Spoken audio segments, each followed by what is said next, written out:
Jemaat dijemput untuk berdiri. Panggilan beribadah.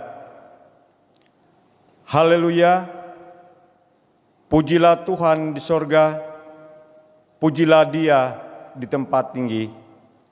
Pujilah Dia, hai segala malaikatnya, pujilah Dia, hai segala tentaranya. Pujilah Dia, hai matahari dan bulan, pujilah Dia, hai segala bintang terang. Pujilah Dia, hai langit yang mengatasi segala langit, hai air di atas langit. Baiklah semuanya memuji nama Tuhan, sebab Dia memberi perintah, maka semuanya tercipta. Jemaat, kita menyanyikan Kidung Jemaat 1 ayat 1 dan 2, Haleluya, pujilah.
Pertolongan kita adalah dari Tuhan yang menciptakan langit, bumi, laut, dan segala isinya.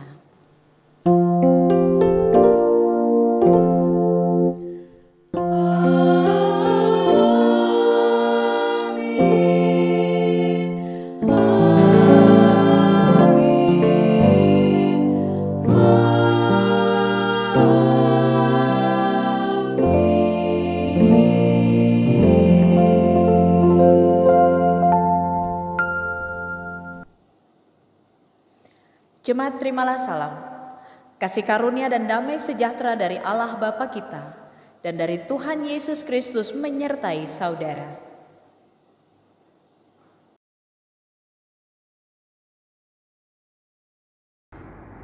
Yesus Kristus sudah datang tengah-tengah manusia.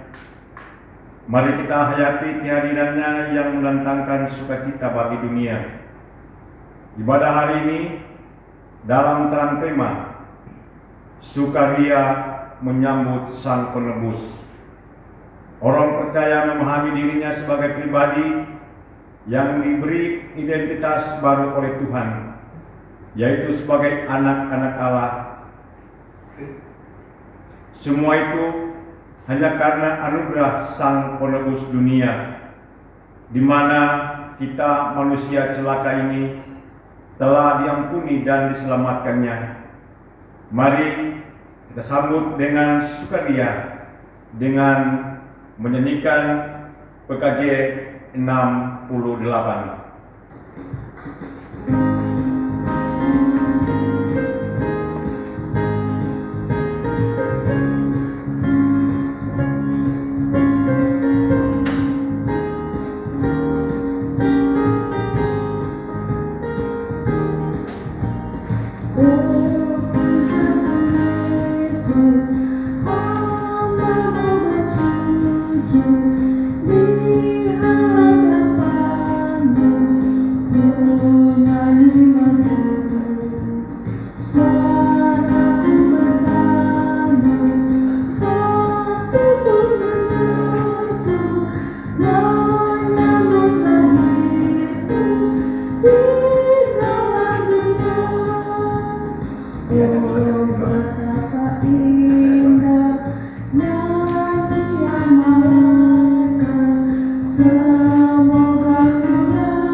Jemaat sekalian, kita masuk di dalam pengakuan dosa. Seringkali orang tahu apa yang baik, namun belum tentu melakukannya. Kedagingan masih sering menguasai hati dan pikiran manusia, sehingga buah perbuatan yang dilakukan bukan apa yang benar. Demikian juga keegoisan seringkali menjadi penghambat untuk menyambut karya Tuhan dalam hidup, sehingga tidak mudah bersukacita di tengah-tengah orang yang bersukacita. Tidak bisa ikut menangis di tengah orang yang menangis.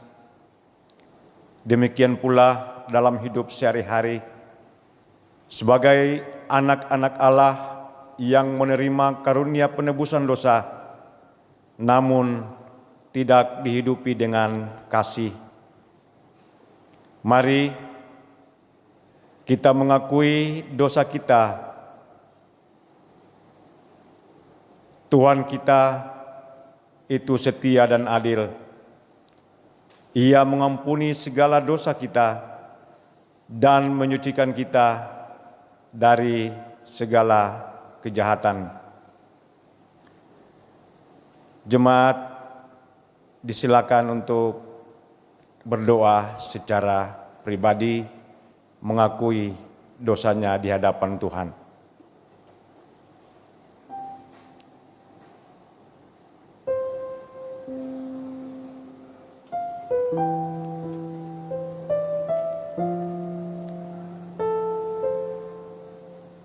Ya Tuhan, saat ini kami datang tertunduk di hadapan hadirat-Mu. Seraya kami mengakui segala kesalahan kami, mengakui segala dosa-dosa kami di hadapan-Mu. Kami selalu gagal melakukan apa yang Tuhan mau di dalam hidup kami. Sebagai anak-anak yang Engkau telah tebus, kami seringkali menyakiti hati sesama kami. Untuk itu ya Tuhan, ampunilah kami, sucikanlah kami dari segala dosa dan kesalahan kami, sehingga kami layak di hadapan-Mu. Serta ajarlah kami untuk boleh melakukan apa yang Tuhan mau di dalam hidup ini. Inilah kami ya Tuhan, inilah pengakuan dosa kami. Kami percaya Engkau sudah mengampuni dosa-dosa kami. Di dalam nama Tuhan Yesus, kami sudah berdoa. Amin. Kita sambut pengakuan dosa kita dengan menyanyikan PKJ 39 ayat yang pertama dan ketiga.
Berita anugerah dari Allah, jemaat dijemput berdiri. Sebagai hamba Allah, saya menyatakan anugerah pengampunan dosa berlaku atas saudara sekalian yang datang dalam nama Tuhan dan mengakui segala dosa-dosanya serta berjanji untuk bertobat. Terpujilah Allah. Firman Tuhan, pada saat umat Israel di pembuangan mendapat kabar keselamatan dan bahwa dosanya telah diampuni. Dalam Sakaria 8 ayat 8. Dan aku akan membawa mereka pulang, supaya mereka diam di tengah-tengah Yerusalem. Maka mereka akan menjadi umatku, dan aku akan menjadi Allah mereka dalam kesetiaan dan kebenaran. Demikian berita anugerah dari Tuhan. Syukur kepada Allah. Mari kita sambut berita anugerah dari Allah dengan menyanyikan NKB 138 ayat 1 dan 2, Makin Serupa Yesus Tuhanku.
Mari mempersiapkan diri untuk mendengarkan firman Tuhan.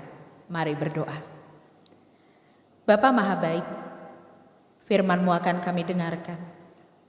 Kami percaya Roh-Mu yang diam di dalam kami, memandu kami untuk dapat memahami dan memberikan kami keberanian untuk dapat melakukan apa yang menjadi kehendak-Mu. Sehingga kami menjadi pribadi sekaligus gereja yang hidup, menggemari, melakukan firman-Mu. Ajarilah kami, di dalam nama Yesus firman hidup kami berdoa. Amin. Pembacaan Mazmur pada ibadah hari ini diambil dari Mazmur 148, demikian. Langit dan bumi, pujilah Tuhan. Haleluya. Pujilah Tuhan di sorga, pujilah Dia di tempat tinggi, pujilah Dia, hai segala malaikatnya, pujilah Dia, hai segala tentaranya, pujilah Dia, hai matahari dan bulan, pujilah Dia, hai segala bintang terang, pujilah Dia, hai langit yang mengatasi segala langit, hai air yang di atas langit.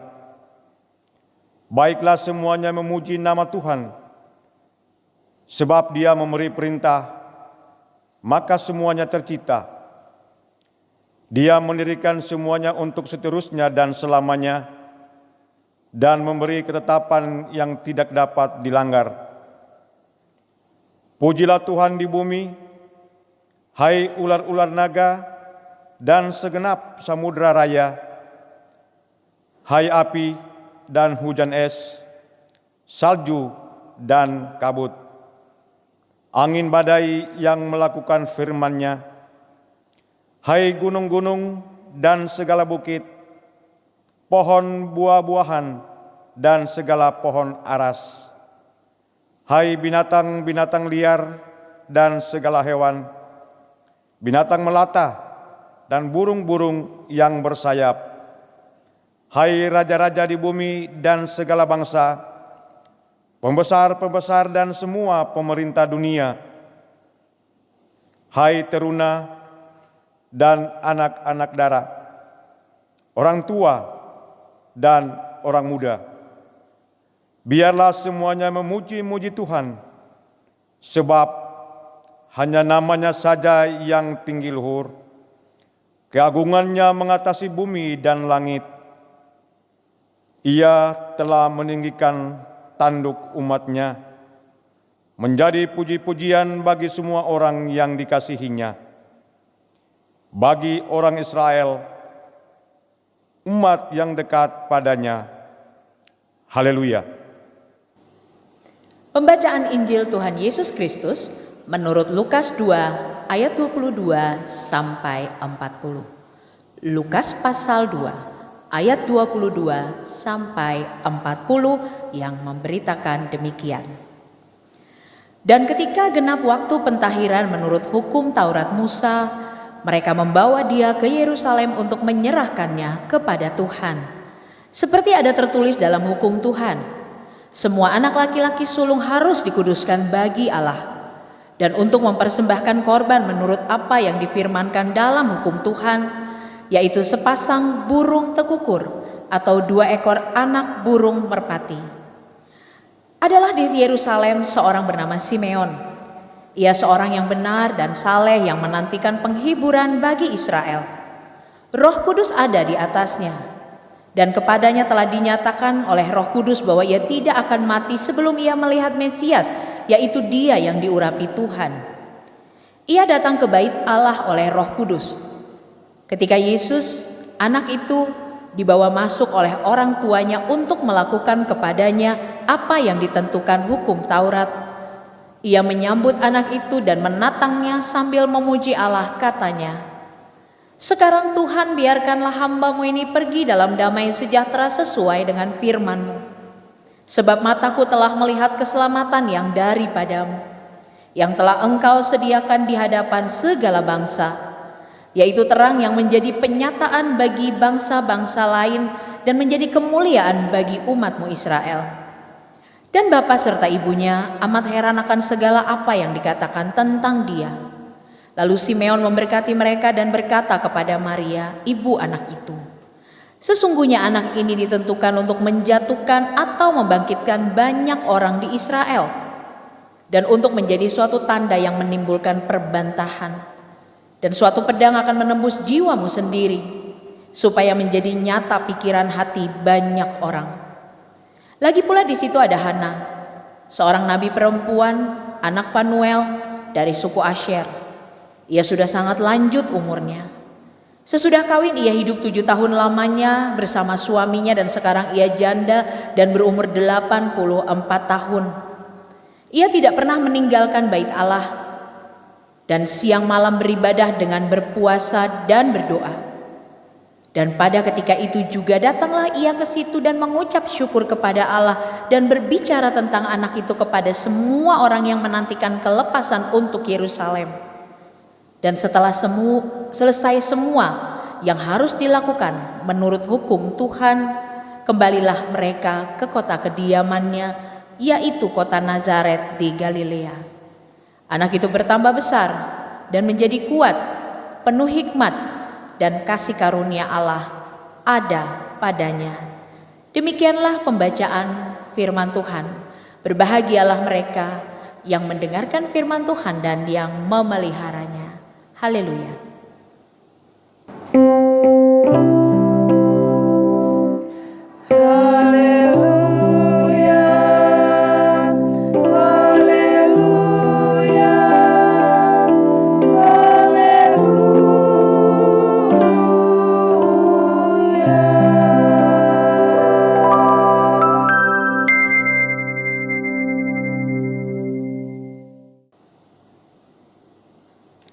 Selamat pagi Bapak Ibu Saudara, Shalom. Pagi ini kita bersama-sama merenungkan firman Tuhan dengan sorotan tema sukaria menyambut Sang Penebus. Nah, ini masalahnya nih. Kita mau bicara soal sukaria. Tapi bacaan yang kita punya adalah bacaan yang kalau mau dipikir-pikir nggak ada hubungannya sama sukaria. Atau kalaupun disuruh sukaria yang seperti apa? Ya, kita mulai aja deh. Nah, biasanya orang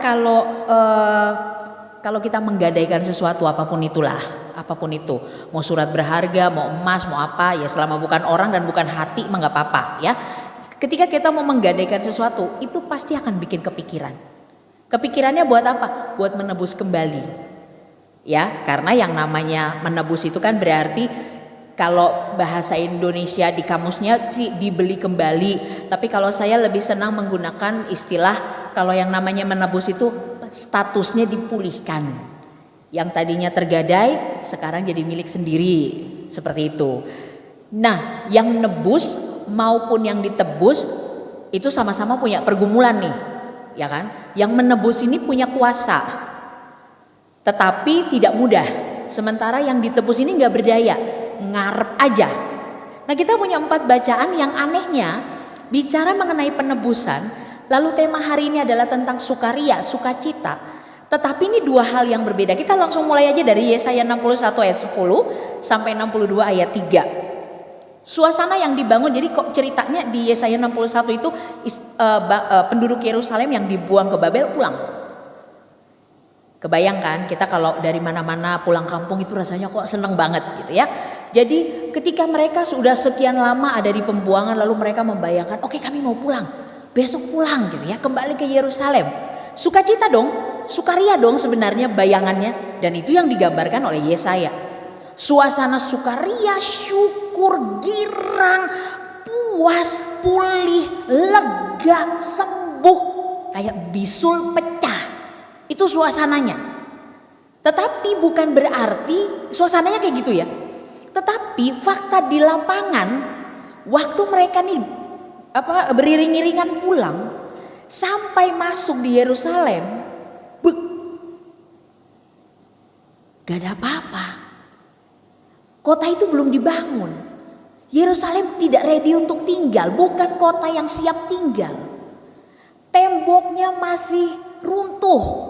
Tinggal di dalam satu kota yang gak ada tembok di masa itu gak aman.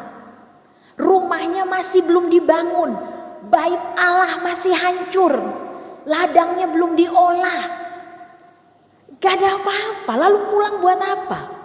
Kayak kita dari rantau usaha rapid lah, antigen lah, apa begitu sampai ke kampung halaman gak ada apa-apa. Rasanya kayak begitu. Tapi apakah dengan demikian itu berarti Yesaya berbohong tentang sukaria? Tidak. Ada satu hal yang mau diangkat oleh Yesaya, yaitu makna sukacita. Karena sukacita sama senang itu beda. Orang bisa ada di dalam suasana yang tidak menyenangkan, tapi bisa sukacita. Kita nih Natalan kemarin ya kan, Natalan tidak bisa berkunjung, nggak bisa salaman sama orang-orang, tapi kita bisa sukacita. Kenapa? Karena memang maknanya sukacita adalah situasinya tidak berubah, tapi hatinya bisa penuh syukur, bisa lega, bisa bergirang. Itu sukacita. Beda sama senang. Kalau senang situasinya harus berubah. Orang kalau dagang, dagangannya nggak laku nggak bisa senang, karena dagangan nggak laku. Situasinya tidak berubah seperti yang dia inginkan, nggak bisa senang. Tapi mungkin bisa sukacita. Waktu dagangan yang nggak laku itu dia bagikan kepada orang-orang yang nggak makan. Itu namanya sukacita. Situasinya nggak berubah, tapi hatinya bisa senang. Yang diangkat oleh Yesaya ini adalah ya bahwa penduduk Yerusalem harus tahu yang paling utama dan yang menjadi penyebab seseorang bersukacita adalah karena menikmati perbuatan Allah yang membawa mereka dari tempat pembuangan pulang kembali ke tanah mereka. Itu fokus utama. Jadi bahwa tempat tinggal mereka seperti apa itu nggak jadi utama. Yang utama adalah perbuatan besar Allah yang membawa mereka pulang, menebus mereka, memulihkan status mereka. Itu sukacita di Yesaya. Ya, situasinya nggak berubah, tapi perbuatan besar Allahnya menyebabkan atau menjadi alasan untuk bersukacita. Nah, itu yang jadi jembatan dibawakan oleh pemazmur. Di Mazmur yang kita baca, Mazmur 148, coba baca. Segala naga, segala gunung api, yang kalau mau buat kita itu gunung api meletus kan malah menakutkan. Naga kalau sampai keluar, waduh ngeri kali. Tetapi pemazmur justru menyatakan membuat jembatan yang sangat baik dari Yesaya ke pembacaan berikutnya. Ya, apa jembatannya? Jembatannya adalah perbuatan besar Allah yang menjadi pemicu orang bersukacita itu. Ya, itu membuat orang melihat bahwa yang perlu seluruh alam raya bersukacita ketika Allah melakukan sesuatu. Seluruh alam raya punya alasan untuk bersukacita ketika mereka melihat perbuatan besar Allah. Ini jembatannya. Ya, seisi dunia memuliakan Allah ketika Allah melakukan perbuatan besar. Bridge-nya, jembatannya. Sekarang kita masuk di Galatia. Di Galatia ini ada benang merahnya adalah apa? Situasi sukacita sekalipun suasananya belum berubah karena perbuatan besar Allah. Di Galatia ini yang digambarkan adalah Allah yang mengatur segala sesuatu sehingga manusia ditebus. Bapak Ibu Saudara, kalau punya barang digade terus nggak ditebus, satu bisa karena nggak punya duit, atau yang kedua itu mah udah jarang-jarang dipakai lah. Tetapi kalau sampai kita menginginkan benda itu kembali, barang itu kembali, tandanya itu berharga bagi kita. Nah, itu yang dibahas sama Galatia. Yang Galatia angkat adalah manusia amat sangat berharga sehingga Allah merancang, dari awal Allah merancang segala sesuatunya. Waktunya begitu dibuat begitu tepat supaya manusia ini bisa diselamatkan, bisa ditebus. Allah menginginkan manusia kembali kepadanya. Itu pesannya.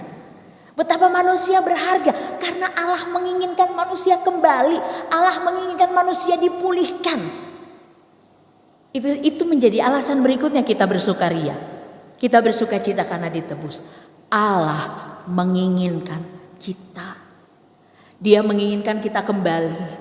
Dia menginginkan kita pulih lagi. Luar biasa ya. Situasi seperti ini, ada perbuatan besar Allah yang paling utama, bukan suasana yang menjadi hal utama di dalam hidup, tetapi perbuatan besar Allah. Lalu kemudian pesan bahwa kita berharga, lalu dikunci dengan manisnya dari Lukas yang kita baca. Apa yang ada di Lukas? Baik Simeon maupun Hana ketika memegang Yesus, apa yang terjadi pada mereka? Lega. Orang kalau ditebus lega. Ya, akhirnya pulang, akhirnya kembali. Ini BPKB akhirnya jadi balik ke rumah.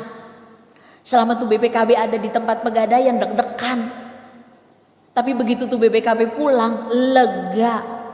Penebusan menghasilkan kelegaan. Simeon aja bilang, Tuhan mati udah gak apa-apa.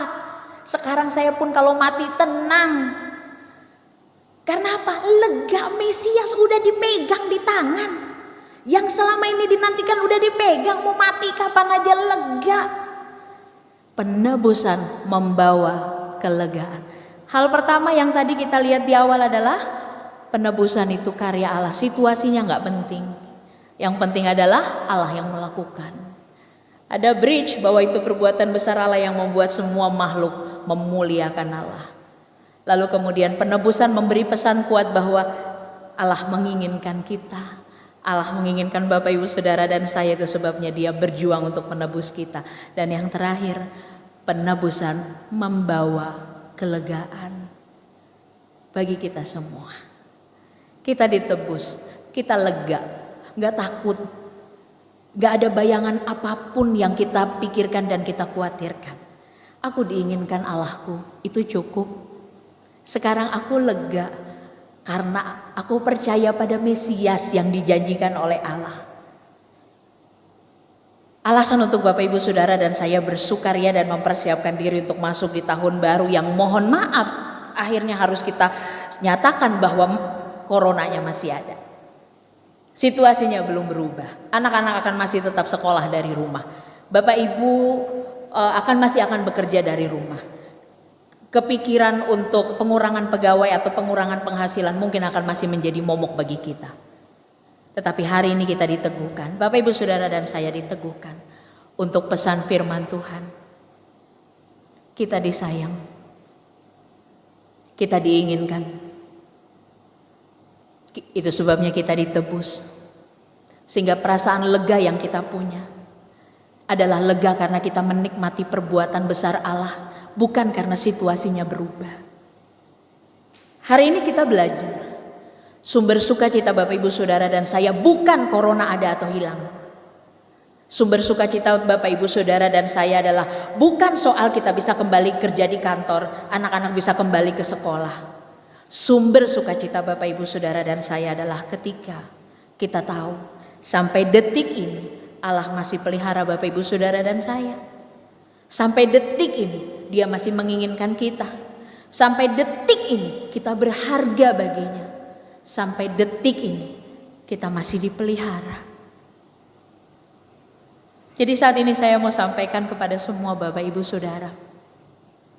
Kita akan bersiap meninggalkan tahun ini. Kita akan mempersiapkan diri masuk di tahun yang masih penuh dengan misteri. Tetapi kita semua punya satu keyakinan. Bahwa sebagai orang-orang yang ditebus, sebagai orang-orang yang statusnya dipulihkan, sebagai orang-orang yang dibeli kembali, kita akan meninggalkan tahun ini dengan perasaan lega, karena yakin bahwa pemeliharaan Allah berlanjut pada tahun berikutnya.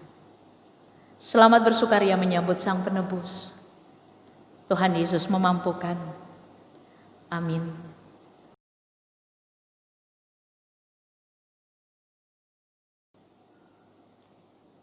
Kita masuk dalam pengakuan iman, untuk itu dijemput jemaat bangkit berdiri. Bersama seluruh orang yang bertumbuh dalam iman kepada Tuhan di segala abad dan tempat, marilah kita kuatkan kembali janji baptis kita dengan mengikrarkan bersama pengakuan iman rasuli. Demikian. Aku percaya kepada Allah, Bapa yang Maha Kuasa, Khalik langit dan bumi, dan kepada Yesus Kristus, anaknya yang tunggal Tuhan kita, yang dikandung dari Roh Kudus, lahir dari anak darah Maria, yang menderita sengsara, di bawah pemerintahan Pontius Pilatus, disalibkan, mati dan dikuburkan, turun ke dalam kerajaan maut, pada hari yang ketiga, bangkit pula dari antara orang mati, naik ke surga, duduk di sebelah kanan Allah Bapa yang Maha Kuasa, dan dari sana Ia akan datang untuk menghakimi orang yang hidup dan yang mati. Aku percaya kepada Roh Kudus, gereja yang kudus dan am, persekutuan orang kudus, pengampunan dosa, kebangkitan orang mati, dan hidup yang kekal. Amin. Umat Tuhan, mari kita satu di dalam doa syafaat. Kita berdoa. Bapa Maha Baik, kami bersyukur untuk teguran dan peneguhan firman Tuhan, agar kami selalu melihat alasan untuk bersuka cita, karena kami adalah orang-orang yang telah Engkau tebus. Kami berdoa bagi semua anggota jemaat yang bergumul dengan studi, pekerjaan, pasangan hidup, keturunan, mereka yang terkena dampak pandemi. Bapa menolong agar pergumulan dan penantian tidak melemahkan kami, dan membuat kami abai akan kehadiran dan rencana-Mu atas kami. Kami berdoa bagi mereka yang sakit maupun yang dalam pemulihan. Adik Andreas Sitorus, Ibu Delima Narun, Ibu Noni Gunawan, Bapak Pegir Sang, Bapak Tigor Manurung, Bapak C. Siringoringo, Bapak Anggiat Siringoringo, Ibu Wasti, Bapak Christian Siahaya, Ibu S. Yahaan, Ibu Popi Kaya, Ibu Esi Manjuntak, Ibu Koni Hanggoro, Bapak Willem Tumangkeng, Ibu Nelly Tuana Kota, Bapak Frans Yahaya, Bapak Stefanus Sikuteru, Ibu Sri Hendartin, Ibu Mince Kapitan, Ibu Risma Mrajak, Saudara Naek Galih Prakoso, dan Bapak Agustinus Lesnusa. Bapak yang menyembuhkan dan memberi mereka harapan. Bagi mereka maupun juga bagi keluarga yang melayani dan merawat mereka. Kami berdoa bagi pelayanan di GKI Pulau Mas dan Bajem Harapan Kita. Bapak menganugerahkan hikmat untuk mengupayakan berbagai penyesuaian agar pelayanan tetap dapat memberkati jemaat. Kami berdoa bagi semua orang yang berjuang menghadapi pandemi ini. Bapak melindungi dan menjadikan perjuangan mereka tidak sia-sia. Kami berdoa bagi Indonesia. Kasih sayang Bapa bagi kami dan para pemimpin kamilah yang membuat kami ada sampai saat ini. Tetaplah berbelas kasih atas kami Bapa, atas para pemimpin kami. Di minggu yang baru ini tolong kami untuk melakukan apa yang kami sudah terima hari ini. Kami mohon semuanya di dalam nama Tuhan Yesus yang telah mengajar kami berdoa. Bapa kami yang di surga, dikuduskanlah namamu, datanglah kerajaan-Mu. Jadilah kehendak-Mu di bumi seperti di surga.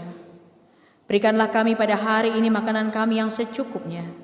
Dan ampunilah kami akan kesalahan kami seperti kami juga telah mengampuni mereka yang bersalah kepada kami. Dan jangan bawa kami ke dalam pencobaan. Tetapi lepaskanlah kami dari yang jahat. Karena Engkau-lah yang punya kerajaan dan kuasa dan kemuliaan sampai selama-lamanya. Amin. Saat ini kita diberi kesempatan untuk memberikan persembahan syukur kita kepada Tuhan. Marilah kita menyatakan syukur kita kepada Tuhan dengan mengingat firman-Nya di dalam 1 Tawarik 29 ayat 17a yang demikian bunyinya. Aku tahu ya Allahku bahwa Engkau adalah penguji hati dan berkenan kepada keikhlasan, maka aku pun mempersembahkan semuanya itu dengan sukarela dan tulus ikhlas. Dan sekarang umat-Mu yang hadir di sini telah kulihat memberikan persembahan sukarela kepadamu dengan sukacita. Sambil memberikan persembahan syukur kita, mari kita menyanyikan Kidung Jemaat 292 ayat 1, 2, dan 3, Tabu Gendang.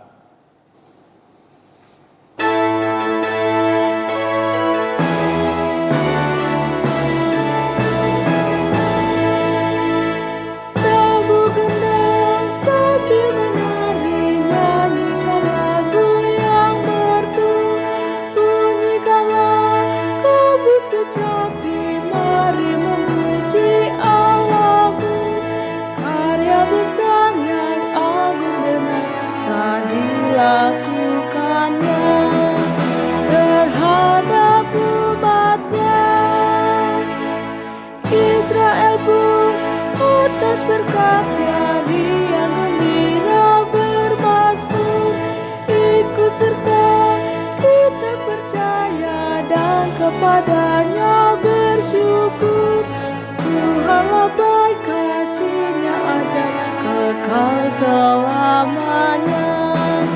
Terpuji namanya.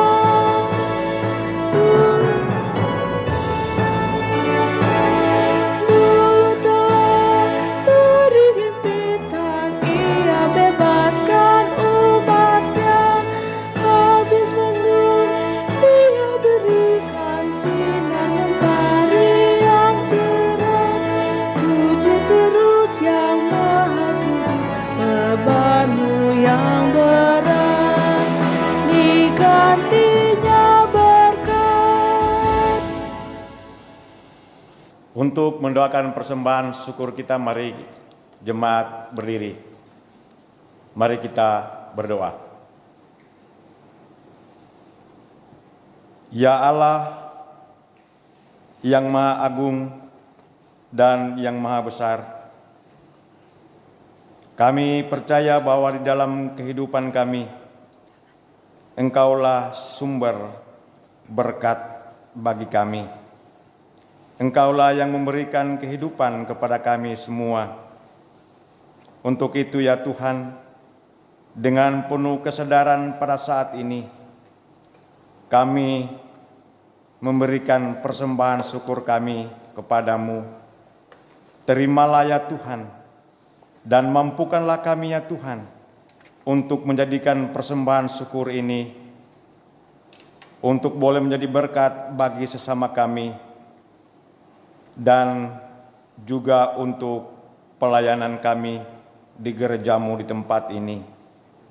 Bahkan dengan persembahan syukur ini ya Tuhan, kami boleh menyaksikan cinta kasih-Mu bagi sesama kami.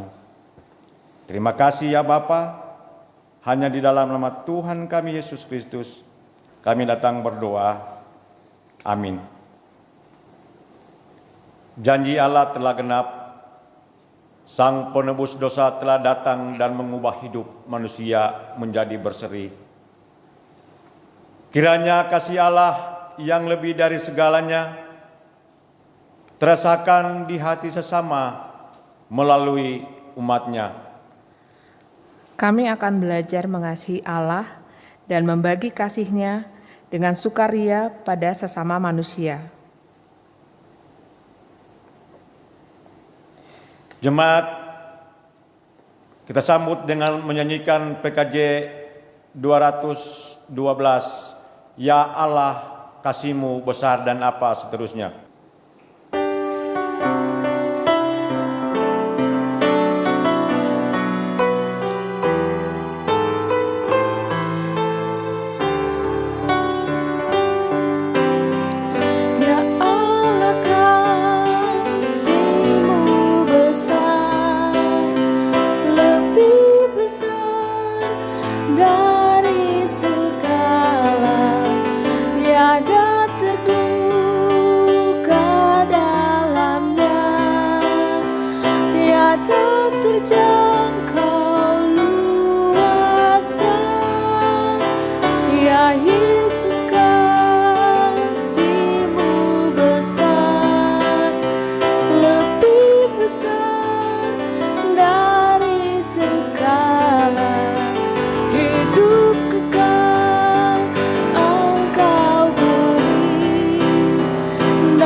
Umat, arahkanlah hatimu kepada Tuhan.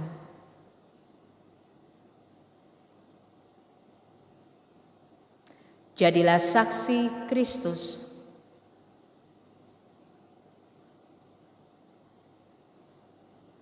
Terpujilah Tuhan.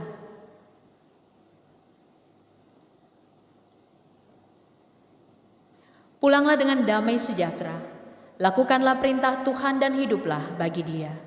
Untuk itu, terimalah berkat Tuhan. Tuhan memberkati engkau dan melindungi engkau. Tuhan menyinari engkau dengan wajah-Nya dan memberi engkau kasih karunia. Tuhan menghadapkan wajah-Nya kepadamu dan memberi engkau damai sejahtera.